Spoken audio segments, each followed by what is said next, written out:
Kan ku kejar mimpi dan ku terbang tinggi, tak ada kata tidak ku. Assalamualaikum warahmatullahi wabarakatuh. Waalaikumsalam warahmatullahi wabarakatuh. Semangat pagi. Pagi, luar biasa, tetap semangat. Ya, selamat pagi. Berjumpa lagi dengan Bu Amel dengan mata pelajaran Sejarah Indonesia. Sebelum pelajaran hari ini dimulai, alangkah baiknya kita berdoa terlebih dahulu supaya pelajaran yang nantinya Bu Amel sampaikan dapat diterima dengan mudah oleh kalian. Silakan untuk ketua kelas bisa memimpin doa terlebih dahulu. Berdoa mulai. Bismillahirrahmanirrahim. Hari ini ada yang tidak hadir? Alhamdulillah ya, semuanya sehat. Alhamdulillah. Jadi sebelum pelajaran dimulai, Bu Amel ingin sampaikan beberapa hal. Jadi minggu ini adalah minggu terakhir kita mengikuti pelajaran di semester 1 ya. Minggu depan sudah mulai PAS, penilaian akhir semester. Tolong dipersiapkan segala sesuatunya, tidak hanya pelajarannya saja tapi disiapkan fisiknya ya. Untuk membangkitkan semangat nasionalisme kita menyanyikan lagu kebangsaan Indonesia dulu. Yuk, silakan berdiri. Mbak Niti bisa dipimpin. Indonesia tanah airku, di sanalah aku berdiri. Jadi pertemuan kali ini kita akan membahas tentang bukti-bukti pengaruh Hindu-Buddha di Indonesia. Nah, itu pernah ada di Indonesia. Kalian percayanya dari mana? Dari mana Mbak Niti? Dari peninggalannya Mas Edi, peninggalan Hindu-Buddha. Contohnya apa? Candi-candi. Candi. Ada lagi? Prasasti. Ada lagi? Nah, patung dan lain sebagainya. Jadi kita akhirnya percaya ternyata memang pengaruh Hindu dan Buddha yang asalnya dari India ini pernah di Indonesia. Padahal kan kita sudah membahas kerajaannya ya. Kerajaan yang paling besar apa punya? Sriwijaya. Makanya ada salah satu tokoh yang menyatakan bahwasannya Sriwijaya ini adalah Nusantara satu. Kita asesmen awal dulu. Coba Mas Dava dibaca yang terakhir. Salah satu peninggalan kebudayaan Hindu-Buddha berupa candi. Bangunan ini merupakan bangunan perpaduan antara asli Nusantara dengan kebudayaan India. Bangunan asli dari Nusantara tersebut adalah Oke, Bagina. Kemudian berundang. Jadi ternyata bangunan dari dolmen, sarkofagus, menhir, kemudian berundang ini merupakan bangunan peninggalan pada masa Tapi ternyata setelah masuknya pengaruh Hindu-Buddha di Indonesia mendapat perpaduan atau percampuran antara kebudayaan asli Indonesia dengan kebudayaan dari India. Nah, tujuan pembelajaran hari ini tadi Bu Amel sudah sampaikan, kita akan membahas tentang pengaruh Hindu-Buddha di Indonesia yang sampai sekarang bisa kita jumpai. Ya, yang pertama mengidentifikasi pengaruh masuknya kebudayaan dan pengaruh Hindu-Buddha di Indonesia. Yang kedua menunjukkan bukti-bukti pengaruh kebudayaan Hindu-Buddha di Indonesia. Jadi nanti kalian di akhir pembelajaran ini bisa membuktikan, bisa menunjukkan mana sih bangunan-bangunan yang merupakan hasil perpaduan atau mendapatkan pengaruh dari kebudayaan India. Kita lihat tayangan video terlebih dahulu.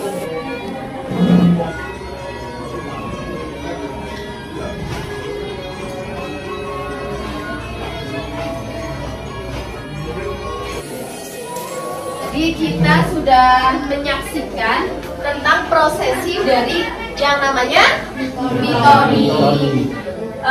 Tradisi mitoni yang berada di desa Karangjamu, di kecamatan Karangjamu ini memang sudah ada perpaduan, sudah ada akulturasi dengan Islam. Buktinya tadi kata Mas Awam dan teman-teman yang lain, tadi mitoni itu acaranya tahlilan. Orang Jawa dulu tidak mungkin menciptakan mitoni tanpa filosofi yang baik, ya kan? Pasti ada maknanya, ada manfaatnya.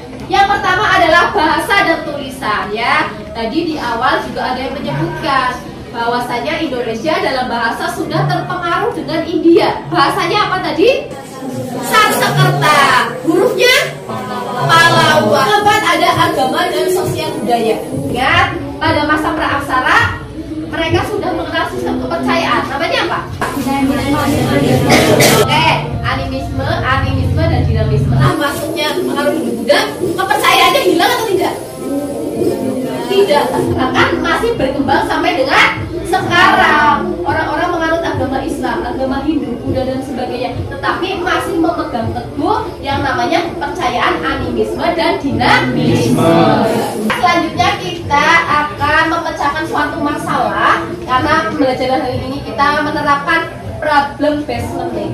Jadi nanti masing-masing kelompok akan Bu Amel bagi. Jadi kelompok 1 membahas tentang candi tikus, kemudian candi Bojang Ratu, Borobudur, sering ya, Prambanan, sering. Ada yang mau ditanyakan? Belum. Oke, silakan kelompok sesuai dengan kelompoknya masing-masing. Bu Amel akan bagikan bahan bacaan.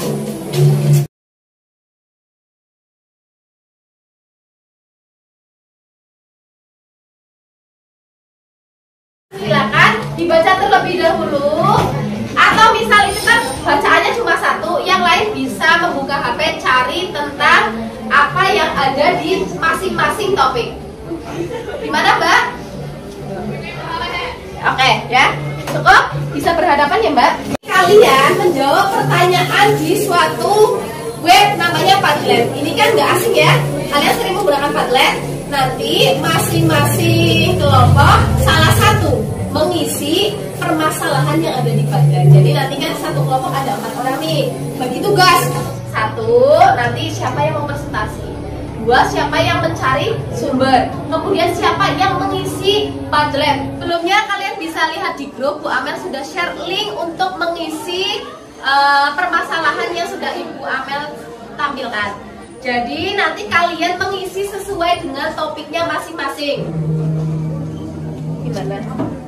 Gimana? Ini kalau ingin menambahkan pakai ini, Mbak. Kamu jauh ya, itu disebutkan sebagai kelompok.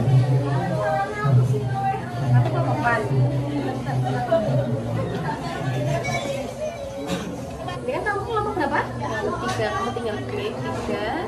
Terus subjeknya kamu tulis kelompok itu, metodenya siapa saja, terus baru jawabannya ya. Tapi nanti kamu kata itu tidak hanya mempresentasikan di sini, kamu jelaskan dulu belajar yang baru-baru ya. Kalau jawabannya kamu tulis kelompok berapa, tanya siapa saja, baru jawab.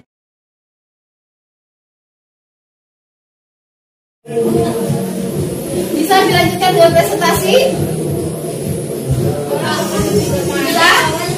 Bisa. Oke, kita bermain aja ya.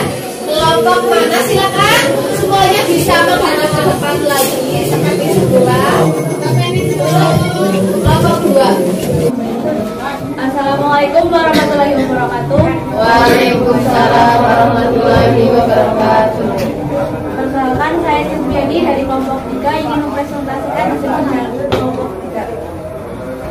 Candi Borobudur terletak di Magelang, Jawa Tengah, dibangun sekitar abad ke-4, abad ke-8 dan ke-9 Masehi pada era dinasti Shailendra. Candi Borobudur dulunya pernah ikut nominasi 7 keajaiban dunia, tapi sekarang sudah tidak karena kalah voting. Candi Borobudur hanya masuk dalam daftar 176 nominasi.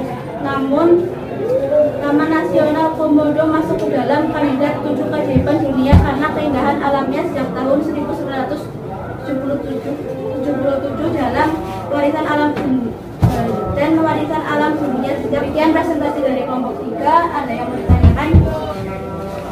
Perkenalkan, nama saya Fani Wahid dari kelompok 2 akan bertanya, apa aja sih yang ada di dalam Candi Borobudur? Dari kelompok 2 menanyakan apa saja sih yang ada dalam Candi Borobudur. Silakan kelompok 3 bisa menjawab. Nama saya Kuswati Hasanah dari kelompok 3 mau menjawab pertanyaan dari Agam. terdapat 504 area arca Buddha yang terletak dalam 432 relung dan 72 stupa berlubang. Ada pula 100 talang berbentuk patung ikan berkepala gajah sebagai saluran air. Candi Borobudur juga menjadi salah satu objek wisata yang tak pernah sepi pengunjung. Mas apa? Ya, oke, silakan Mbak Silvi ditutup. Ya, presentasi dari Kelompok 3, kurang lebihnya mohon maaf. Wassalamualaikum warahmatullahi wabarakatuh. Waalaikumsalam warahmatullahi wabarakatuh. Tepuk tangan untuk Bapak. Tadi ada hal-hal yang menarik terkait dengan Candi Borobudur. Dulu waktu Bu Amel masih SD, di tembok itu ada sebuah poster tulisan dengan judul 7 keajaiban dunia. Salah satunya adalah Candi Borobudur. Dan pesonanya yang begitu indah, dulu sempat terbunuh karena letusan gunung berapi, dan ternyata untuk masuk 7 keajaiban dunia itu ada yang namanya voting, ya. Biasanya beberapa tahun sekali itu ada voting. Candi Borobudur ini sudah tidak masuk ke 7 keajaiban dunia. Ternyata ada salah satu wisata Indonesia yang masuk 7 keajaiban dunia, yaitu tadi apa? Pulau Komodo. Ini yang wajib kita syukuri, ternyata negara Indonesia yang bentuknya itu bermacam-macam, Bhinneka Tunggal Ika, dari agamanya, rasnya, sukunya, kita mempunyai keindahan alam yang dilirik oleh dia. Kalian akan mengerjakan kuis. Seberapa paham kalian bisa menerima materi yang kita pelajari hari ini? Ya, silakan buka HP-nya.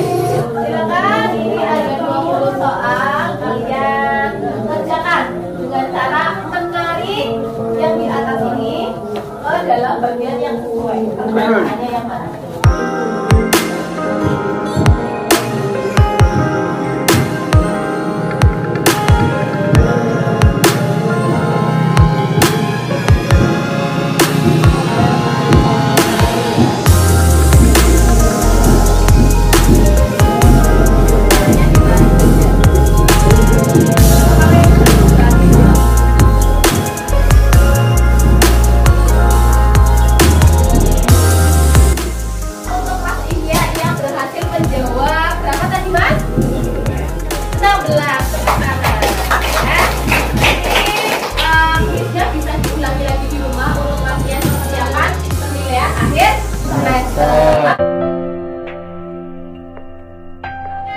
Jadi kita sudah di penghujung pelajaran, kita simpulkan pembelajaran hari ini. Hari ini kita membahas tentang pengaruh budaya Hindu-Buddha di Indonesia. Kita disuruh untuk menunjukkannya. Silakan siapa yang mau menyimpulkan? Ibu. Oke, siap Mas Teguh, silakan. Kesimpulan hari ini itu kita membahas tentang pengaruh Hindu-Buddha yang sampai sekarang masih ada, yaitu dalam bidang bahasa dan tulisan seperti kitab, prasasti, dan manuskrip. 2. Membahas tentang politik dan sistem pemerintahan, yaitu Nusantara. Sistem pemerintahannya kerajaan yang dipimpin oleh seorang raja. Oke. Saya Bu. Oke, silakan Mbak Silvi. Kesimpulan yang 3 adalah mengenal perdagangan, walaupun sebelumnya mereka telah mengenal perdagangan. Namun kedatangannya memperkuat tradisi agraris seperti teknologi tradisi. Kesimpulan yang 4, agama dan sosial budaya. Orang-orang Nusantara menganut agama Hindu-Buddha yang semula menganut kepercayaan animisme dan dinamisme. Kesimpulan yang 5, seni bangun, pahat, dan relief seperti yang ada di bangunan candi-candi. Bagaimana pelajaran hari ini? Asik ya, silakan nanti yang merasa nilainya atau tadi ketika mengerjakan kuis ini masih belum puas, bisa dikerjakan berulang-ulang kali sebagai latihan untuk penilaian akhir semester. Ya, demikian pembelajaran sejarah pada siang hari ini. Tapi sebelumnya kita semangat pagi. Pagi, luar biasa, tetap semangat. Sudah pembelajaran 2 jam belajar sejarah, kalian masih tetap semangat. Ya, jangan lupa minggu depan kalian sudah menempuh penilaian akhir semester.